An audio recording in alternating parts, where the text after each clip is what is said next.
na siya. Ayan, may katabi akong magandang babae. Sa likod. Ayan o. Naiihi ako. O, di ba kami lang tao dito? Walang tao. O.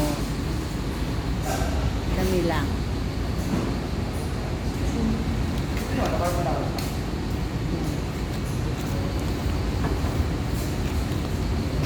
Order nila. Thank you, Nak. Di na natin hintayin sa Rainier. Mag-start na tayo kumain. Okay? Sige, tayo na. Busog pa kaya. What? Walang dami. Kasi, ang sarap ng ulam namin, sinigang, sa miso. Sir, palagyan na lang po ako ng space mamaya para sa pizza. As kape. Ang laki ng chicken. Ang laki ng chicken nila, no? At ang dami mo in order. Pizza na lang. Kaya na rin niya